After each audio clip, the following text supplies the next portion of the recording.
The emergency beacon shattered the quiet stillness of the Harmony's medical bay, forcing David to leap up from his research station. As the ship's chief medical officer, he was used to urgent calls. Emergencies were part of daily life aboard a multi-species vessel. But something about this signal made his heart pound faster. The alert frequency was coming from the Zaphiran quarter, a section of the ship where humans were rarely welcomed. David rushed through the airlock that separated the human wing from the Zaphiran sector, clutching his medical kit tightly. As the door sealed behind him, the atmosphere immediately felt different. The processors hummed in a deeper tone, carefully adjusting oxygen levels and particle balance to match the needs of the crystalline beings who lived there. The corridor walls were lined with prism-like crystal structures that bent the light into shifting rainbows. Under normal circumstances, the view would have been breathtaking. But today something was wrong. Here! The voice echoed through the corridor with the unique musical resonance of Zaphiran speech. Multiple tones layered together like a living harmony. David followed the sound until he reached a small chamber. Several Zaphirians stood gathered around a figure lying on the floor. David's breath caught the moment he recognized her. It was Mino, the young Zaphiran engineer who had been working alongside the human crew for the past 6 months. Her normally glowing crystalline body was dim, flickering faintly like a dying star. A massive crack ran across her left arm, splitting through the delicate crystal structure. What happened? David asked urgently as he dropped to his knees beside her. The surrounding Zaphirians stepped back, their bodies shimmering with visible anxiety. Mining accident, one of them explained, their voice vibrating with worry.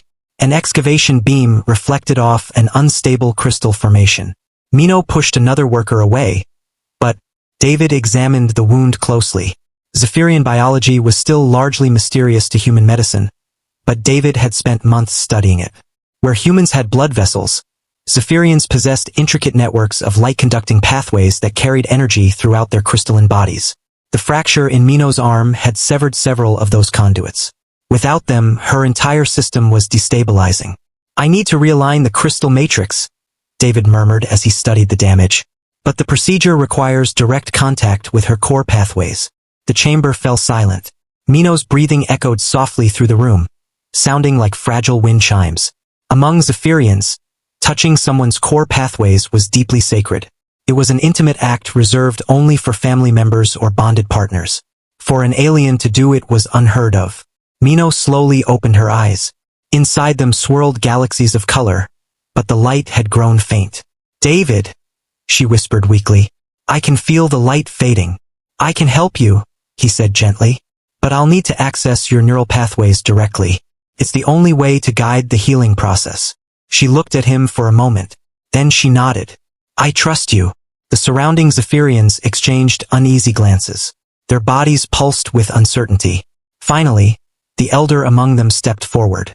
It was Elder Kess. "Human David," he said carefully, "what you propose has never been done. Our core pathways are sacred. They connect to our very essence." "I understand," David replied while preparing the specialized instruments he had designed for Zaphiran physiology. "But if I don't intervene, the damage will reach her central matrix in minutes." He paused. "And she will die." Elder Kess studied him for a long moment. Then he nodded slowly. "Proceed. But know that you carry our trust with you." David placed his hands carefully over the fractured crystal surface of Mino's arm. Using his modified scanners, he could see the delicate web of glowing pathways beneath her crystal skin. He began the slow process of guiding the damaged conduits back into alignment. His hands moved with careful precision. But suddenly, something unexpected happened.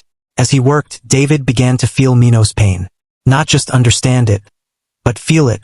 Then came something even stranger.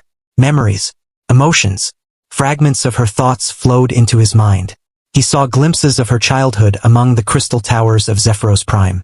He felt her excitement the day she joined a mixed-species crew. He sensed her quiet admiration for the stubborn courage of humans. And then his hand slipped. Instead of touching the damaged pathways, his palm pressed directly against her central consciousness node, the closest thing a Zaphiran had to a soul. The connection was immediate and overwhelming. For a terrifying moment, David felt as if he were dissolving into her mind. Her fears, her dreams, her hopes, everything poured into him. But Mino didn't reject the intrusion. Her consciousness welcomed it. Through her perspective, David saw himself the way she saw him, not as an alien outsider but as someone who had risked everything to save her. He felt her gratitude, her trust, and something deeper that went beyond species or biology. In that moment, David realized that the accidental touch had created something unprecedented. A neural bond between human and Zaphiran consciousness. The healing light surged stronger through Mino's body, guided now not only by David's medical knowledge, but also by their shared connection. Slowly, the massive crack in her arm began to seal. Fresh crystal growth formed, bridging the broken structure. Her glow grew brighter, warmer. Soon the entire chamber was filled with soft radiance. When the procedure finally ended, David carefully pulled his hands away. The sudden absence of her presence in his mind felt almost painful. Mino slowly sat up and flexed her repaired arm. The surrounding Zaphirians watched in stunned silence as her light patterns returned to full strength. "How do you feel?" David asked. He tried to sound calm, though his heart was still racing.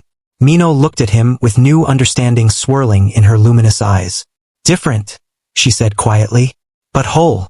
She paused. "And I remember everything." Elder Kess stepped forward, his entire form glowing with awe. "What happened here today will be remembered in our history," he said. "A human has touched the soul of a Zaphirian and brought healing instead of harm." He looked at David with deep respect. "This changes everything." David slowly packed his medical equipment, his hands still trembling slightly from the intensity of what had happened. "I was only treating her wound," he said softly. "I didn't mean for my hand to slip." Elder Kess gave a gentle, knowing hum. "Perhaps," he said, "but sometimes the universe gives its greatest gifts through accidents." As David turned to leave, Mino reached out and caught his hand. The same hand that had saved her life. The same hand that had changed both their futures. "Thank you," she said simply. But through that brief touch, David could feel the depth behind those words. As he walked back toward the human section of the ship, he realized something profound. By trying to save one life, he had unknowingly built a bridge between two species.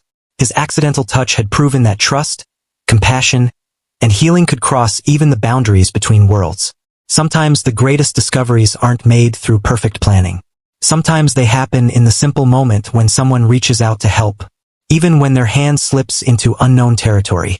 Please follow my channel for more videos. One click from you can change my life.